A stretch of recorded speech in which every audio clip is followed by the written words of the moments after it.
चलिए तो अभी ब्लाउज का नाप लेते हैं पहले।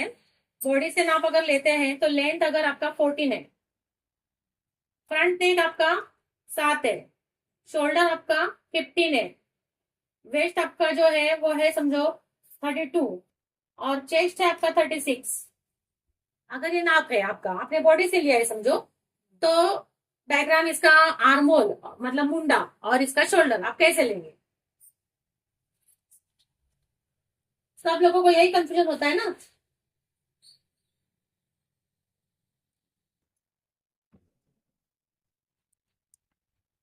आपको कुछ डाउट है आप बीच में बोल सकते हो, ठीक है। सबसे पहले लेंगे ले, लेंथ लेंगे सबसे पहले। लेंथ है 14, 14 प्लस 1,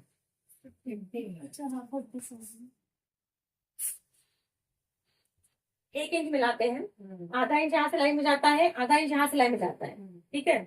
अभी सबसे टेंशन वाली क्या चीज रहती है सबको कि इसका मुंडा कितना ले, अब शोल्डर कितना ले। तो इसका फार्मूला क्या रहता है, जैसे कि 15 है आपका, आप लोगों का शोल्डर 15 है, तो 15 का आधा करना है। हम डबल करके घड़ी नाप मतलब ड्रॉ करते हैं, काटते हैं इसके लिए। इसका जो हाफ हाफ करना पड़ेगा हमको। 15 का आधा होगा 7.5, ठीक है। तो 7.5, अगर आपका गला 9, 10, 11 ऐसे है तो आपको लेना है, इसमें से आपको 2 इंच माइनस करने हैं, ठीक है। ये है आपका आएगा 5.5, ठीक है। और 5.5 में आधा इंच आप अगर प्लस करते हो, 5.5 आपका शोल्डर आएगा, 5.5 में प्लस आधा करके आपका आर्मोल आएगा, ठीक है। हर ब्लाउज में यही फॉर्मूला है।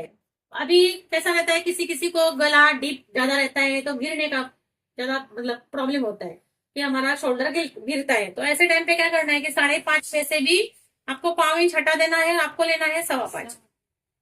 अगर आपका गला बहुत ज्यादा बड़ा है, मतलब 11, 12 ऐसे है तो, ठीक है। अब हर ब्लाउज में यही यही आएगा, आपका फार्मूला यही आएगा कि अगर आपका शोल्डर समझो, एक पेज दो, नीचे डायरी है, पेज दो इसमें से, अब जगह यही फार्मूला यूज होगा। अभी ये 36 चेस्ट है, समझो किसी का अगर शोल्डर 14 है और इनका गला नीचे का बैक साइड का समझो 11 है ना, तो 14 का शोल्डर कितना होगा, आधा 7। 7 में से भी आप 2 इंच नहीं 2.25 इंच माइनस कीजिए, तो कितना होगा, 5.25 होगा। प्लस नहीं करना, माइनस करेंगे तो 5.25 होगा, तो 5.25 आपको शोल्डर लेना है, ठीक है। और 5.25 में आपको आधा इंच प्लस करेंगे तो 5.25 आर्मोल लेना है। 5.25, 5.5 चलता है, ऐसा कुछ नहीं कि 5.25 ही, ऐसा जरूरी नहीं है कि आधा इंच मिला ही है। कभी कभी क्या होता है, ज्यादा हेवी चेस्ट होता है ना, तो आप उसमें 0.25 भी मिला सकते हो, आधा 0.25, 1 इंच तक मिलाया जा सकता है अगर हेवी चेस्ट हो तो। किसी की चेस्ट हेवी है तो ऐसा जरूरी नहीं है कि आप शोल्डर जितना ले रहे हो उसमें आधा इंच आप प्लस करके मुंडा ले, उसमें आप आधा नहीं, उस जब हेवी चेस्ट हो तो आप उसमें पौना मिला दीजिए, चलता है। वो तो नाप के ऊपर डिपेंड रहता है, गले के ऊपर, ठीक है। तो सबसे पहले अभी यहाँ पे ये समझ में आएगा सबको, संजना समझ में आया? क्योंकि तेरे बहुत सारे क्वेश्चंस रहते हैं इसलिए। देखो ये है हमारा नाप जो था,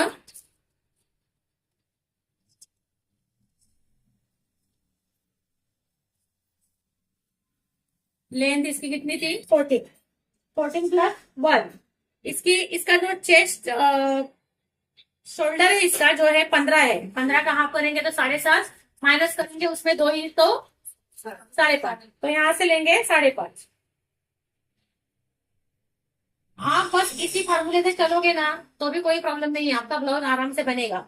बस अगर प्रॉब्लम होता भी है तो प्रॉब्लम किस कहाँ होगा कि गला गिरता है, शोल्डर गिरता है।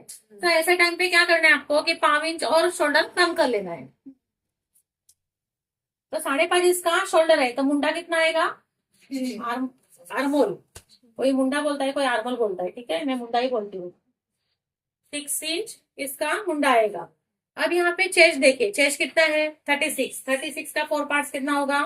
9 इंच। 9 प्लस 1 करते हैं हम, फिर 1 करते हैं, तो पहले 9 ले लेते हैं, फिर 2 इंच डायरेक्ट ले लेते हैं। डबल ठीक है, हाँ हाँ, तेच चेस्ट घ्यायचं। फिटिंग जे आहे ना, फिटिंग जे आहे ते अप्पर चेस्ट प्रमाणे केलं तरी चालेल, अप्पर चेस्ट प्रमाणेच करायचं, नाही तर मग काय होते ना, इथे झोल येतो, काखेच्या खाली झोल येतो। मैम ठीक है। यहाँ पे 1 इंच एक्स्ट्रा नहीं लिए, 9 है तो ये ये ले लिया ना 2 ये बात वही हुई, +1 करेंगे तो उतना ही। 9 + 1 10, 10 + 1 11 हो गया ना, तो ये देखिए 11 ही हुआ। हाँ, डायरेक्ट 2 बढ़ा दिया, ठीक है। यहाँ पे क्या है? 32 कमर है, 32 का चौथा भाग 8 प्लस 2 इंच।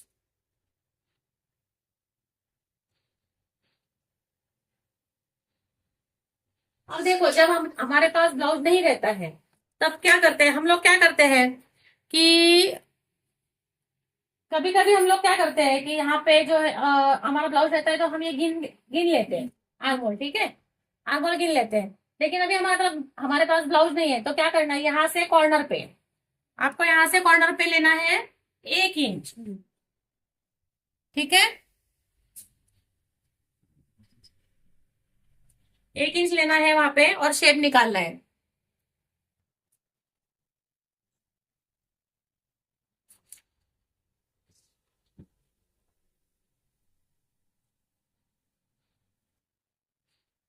देखिए, बहुत सारे ब्लाउज में झोल आता है ना, आप बोलते हैं ना कि यहाँ फ्रंट में पफ आता है, तो वो क्या होता है, कभी कभी क्या होता है ना कि किसी किसी ब्लाउज में आप अगर ऐसा शेप निकाल देते हो, तो इतना जो कपड़ा एक्स्ट्रा हो जाता है, तो झोल आता है।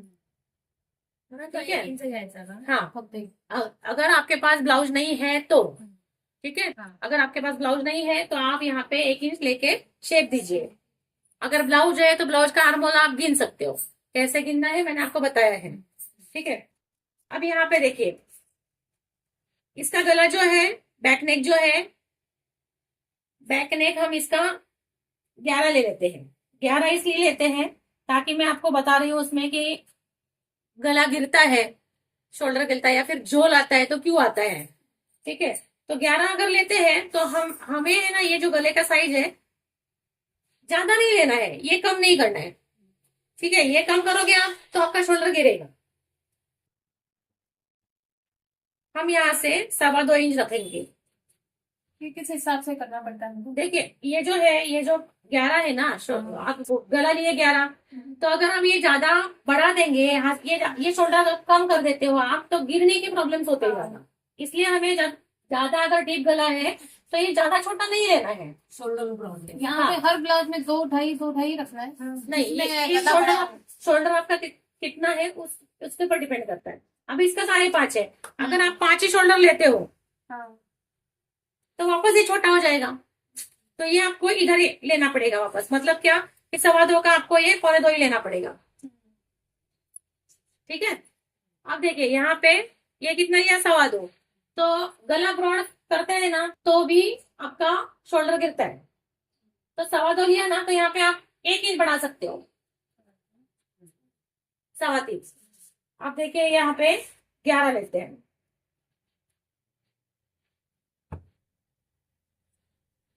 कॉर्नर बना के आप राउंड शेप निकालते हो तो तुरंत निकलेगा, मतलब सही निकलेगा। आप लोग जो अंदाज से देते हो ना राउंड शेप, अंदाज से नहीं देने का।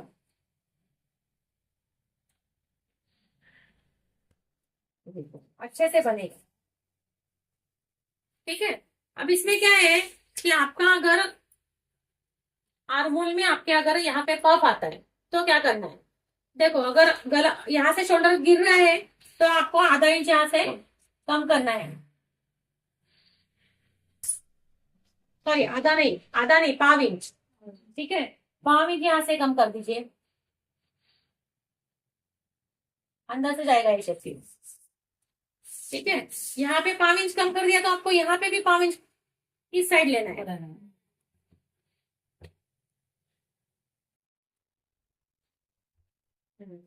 आया समझ में? वापस बोलो बोलो। शोल्डर गिरता है, पीछे पफ रहता है, पीछे पफ रहता है और शोल्डर गिरने का प्रॉब्लम होता है हाँ, बड़े गले में। इसी में मुंडा टाइट हो जाता है। देखो पफ आने के ना 2-3 कारण है, एक कारण नहीं है। या पहली बात तो पफ क्या है ना, शेप आर्मोल का शेप आप बराबर नहीं रहते हो तो होता है, ठीक है। और जो पफ है ना, अगर आर्मोल छोटा हो जाए तो भी होता है। आर्मोल छोटा होता है ना तो वो यहाँ से चढ़ता नहीं है और हम जबरदस्ती उसको पहन लेते हैं और फिर वो यही अटका रहता है, फिर वो इधर ऐसे ऐसे खींचा जाता है इधर, फिर यहाँ पे पफ दिखता है। ये देखो, ये देखो, है ना। तो आर्मोल छोटा भी नहीं होना चाहिए, इसके लिए भी पफ आता है।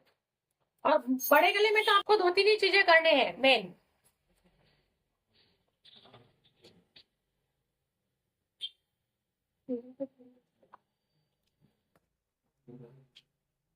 अभी कभी आप बड़े गले का ब्लाउज काटते हो तो आप ध्यान दो कि जब गला ड्रॉ करते हो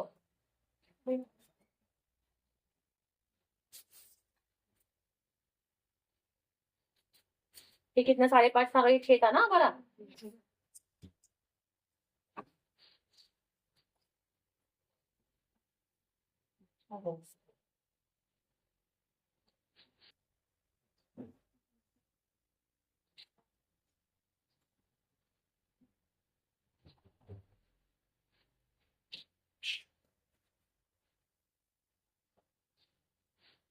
गला आपका अगर समझो पफ आ रहा है आपके बैक साइड में दिनों, तो क्या करना है आपको कि ये डीप करना है थोड़ा सा। जिसके ब्लड में पफ आ रहा है ना पीछे से, तो ये थोड़ा सा डीप कर लो, क्योंकि आपका शेप अगर ऊपर से है तो ये इतना कपड़ा कहाँ जाएगा, तो डीप करना पड़ेगा ना पफ आता है तो। और दूसरी बात, गला बड़ा होने के कारण पैरों तो ऐसे फैल जाता है, वो फैल जाता है ना, तो फिर यहाँ पे पफ आता है।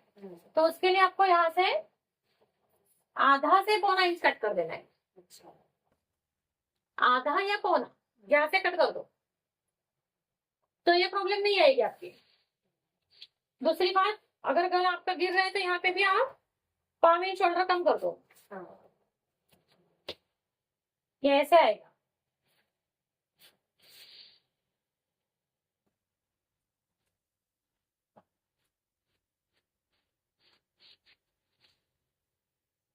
ठीक है।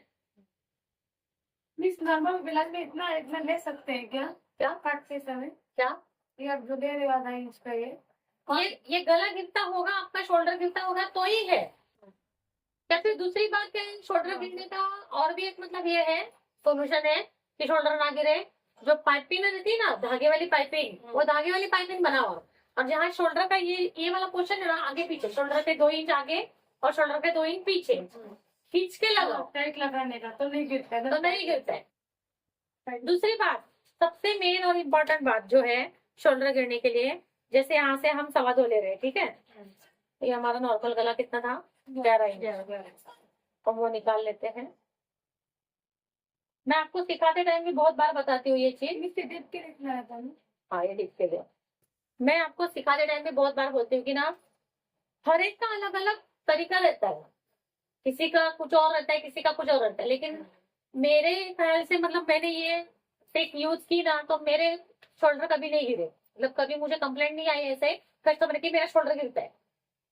बहुत बार ऐसा एक आधा वो होता है, उसके दूसरे अगर गिरता है फिर भी तो फिर दूसरा प्रॉब्लम होता है, उसमें शोल्डर बड़ा हो गया, ऐसा भी प्रॉब्लम हो सकता है, ठीक है। तो यहाँ से आप आधा इंच, यहाँ से आप आधा इंच यहाँ से कट कर दो, ये हमेशा याद रखो आप, गले के साइड आधा इंच कट कर लो, ठीक है। और जब सिलोगे ना तो भी इस साइड थोड़ा सा झुकाव देते हुए आपको सिलना है ऐसे, तो आपका गला नहीं गिरेगा। ये मेन बात याद रखो, ये आधा इंच गले के साइड में आप कट कर दो। डीप गला जब रहता है ना तो गिरता ही गिरता है, या तो आप धागे की पाइपिंग लगा लो उसमें, या तो फिर आधा इंच इधर से कट कर दो। तो पाइपिंग बस यही आगे लगाएंगे? नहीं, पूरे गले में नॉर्मल लगानी है, और खाली शोल्डर के 2 इंच पीछे और 2 इंच आगे खींच के लगानी है, ठीक है। आया समझ में? तो वो दिखेगा ना मैडम? पाइपिंग का ब्लाउज पाइपिंग गला बनाना है ना, कैसे गला बनता है? पूरे गले में लगाएंगे ना। पूरे गले में लगानी है। यहाँ पे थोड़ा ज्यादा खींच के लगाओ ऐसे। ठीक है, आया समझ में?